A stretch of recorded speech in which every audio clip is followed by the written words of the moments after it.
Lautan manusia memadati Bandara Internasional Soekarno-Hatta, Tangerang, Banten Minggu malam WIB. Kehadiran supporter timnas Indonesia itu untuk mengawal kepulangan Shin Tae-yong ke Korea Selatan. Shin Tae-yong dijadwalkan terbang ke Korea Selatan pukul 21.50 WIB menggunakan pesawat Korean Air. Sebelum tiba di bandara, supporter timnas Indonesia ini membentangkan spanduk bertuliskan La Grande Indonesia. Mereka dengan sabar menantikan kedatangan Shin Tae-yong. Setelah menunggu, mobil yang ditumpangi Shin Tae-yong akhirnya tiba. Saat keluar mobil, Shin Tae-yong dikawal ketat petugas keamanan. Dia sempat melambaikan tangan dan melemparkan senyuman khasnya ke arah supporter yang sudah lama menunggunya di bandara.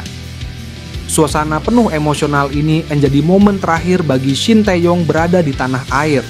Belum diketahui apakah mantan pelatih timnas Indonesia akan kembali ke Indonesia atau tidak.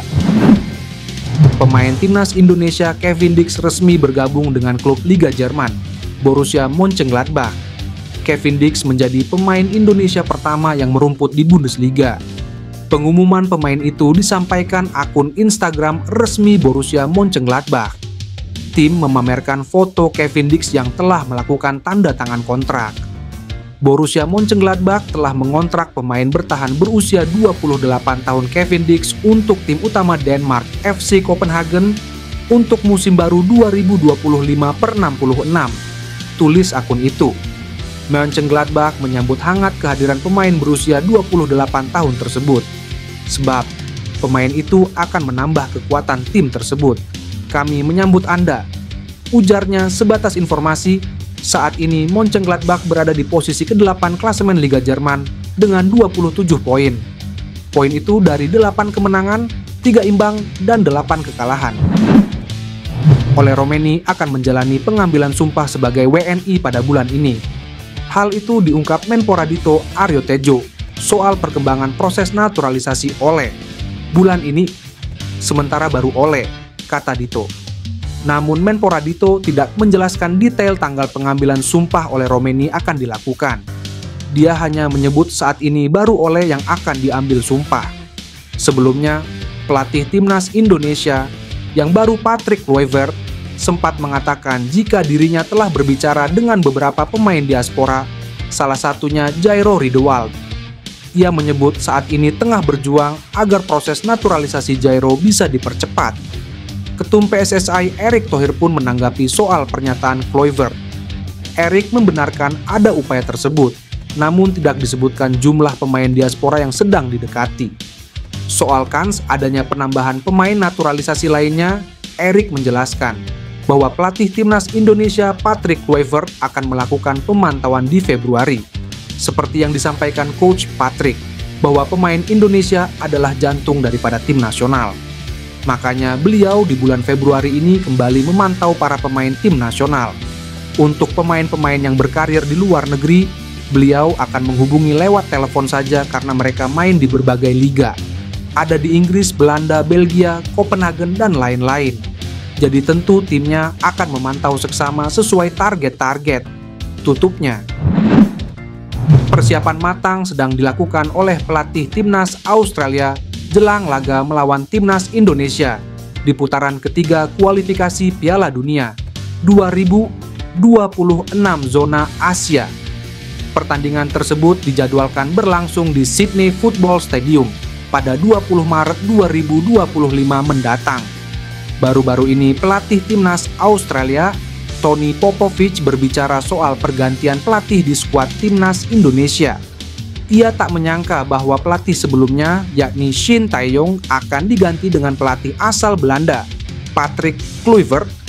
Popovic mengaku serius menghadapi Indonesia yang kini memiliki wajah baru di bawah asuhan Patrick Kluivert. Terlebih skuad Garuda diperkuat oleh sejumlah pemain keturunan Belanda yang diproyeksikan memperkuat pertandingan. Lebih lanjut, ia mengatakan bahwa pelatih baru Indonesia ini akan berambisi untuk menorehkan hasil positif pada laga Australia versus Indonesia.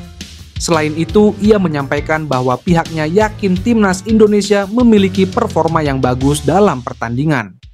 Duel melawan Indonesia diprediksi akan menjadi pertandingan hidup mati bagi kedua tim, mengingat posisi kedua negara di klasemen grup C sangat kompetitif. Diketahui, Indonesia saat ini berada di posisi ketiga dan hanya terpaut 1 poin dari Australia. Dalam riwayat pertandingan, sejatinya Indonesia pernah melawan Australia dengan skor 0-0 di SU Gebek, Jakarta pada ronde laga September. Adanya pertandingan ini akan menjadi ujian besar bagi kedua pelatih, Popovich dan Patrick Kluivert, yang sama-sama membawa ambisi besar untuk membawa negara masing-masing ke Piala Dunia 2026. Pelatih Oxford United Gary Rowett buka suara setelah calon striker naturalisasi timnas Indonesia Ole Romeni hampir membobol gawang Stoke City. Ole Romeni melakoni debut bersama Oxford United saat bertandang ke markas Stoke City dalam matchday ke-22 Championship. Dalam pertandingan tersebut, Oxford ditahan Stoke 0-0. Romeni yang menjadi pemain pengganti dalam laga itu memiliki peluang emas pada menit ke-82. Akan tetapi setelah Romeni melewati kiper Stoke, Victor Johansson, pemain 24 tahun tersebut, gagal memanfaatkan peluang itu. Tendangan oleh Romeni masih membentur mistar gawang. Hilangnya peluang emas Romeni yang bisa memberikan kemenangan kepada Oxford United tersebut disayangkan Gary Rowett. Meski begitu, Rowett memaklumi hal tersebut. Pelatih asal Inggris itu menilai Romeni masih gugup dalam melakoni laga pertama bersama klub baru. Saya pikir kami pasti bisa meraih ketiga poin dengan peluang Ole. Dia adalah finisher teknis yang sangat bagus dan peluang itu terbuka begitu saja. Dan mungkin karena ia merasakan peluang di pertandingan pertamanya, mungkin ia memanfaatkannya sedikit. Ia sangat tidak beruntung, kata Rowett. Kendati melawan Stoke City yang memiliki peringkat di bawah Oxford United, Rowett menilai pertandingan tersebut sulit bagi timnya. Setelah diumumkan sebagai pelatih timnas Indonesia pada Rabu 8 Januari 2025 sore WIB, Patrick Kluivert diyakini langsung menjalankan salah satu perannya. Peran yang dimaksud adalah membujuk pemain-pemain keturunan kelas dunia agar mau dinaturalisasi menjadi WNI untuk memperkuat timnas Indonesia. Menurut anggota Exco PSSI Arya Sinulinga, Patrick Kluivert ditugaskan melobi pemain keturunan.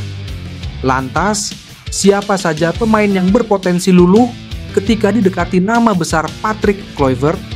Sosok Ian Maatsen dan Pascal Struijk berpotensi jadi nama yang dimaksud. Pascal Struijk dan Ian Maatsen bukanlah pesepak bola sembarangan. Tingginya harga pasar yang dimiliki keduanya menjadi bukti kualitas mereka. Ian Maatsen yang kini berstatus pemain Aston Villa memiliki harga pasar mencapai 32 juta euro atau setara 534 miliar rupiah. Sementara Pascal Struijk sudah bertahun-tahun eksis menjadi back top di Premier League dan Division Championship.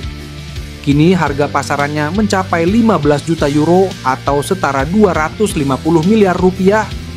Kabarnya Tottenham Hotspur dan Brighton and Hove Albion berminat mengamankan bek bertinggi badan 190 cm tersebut.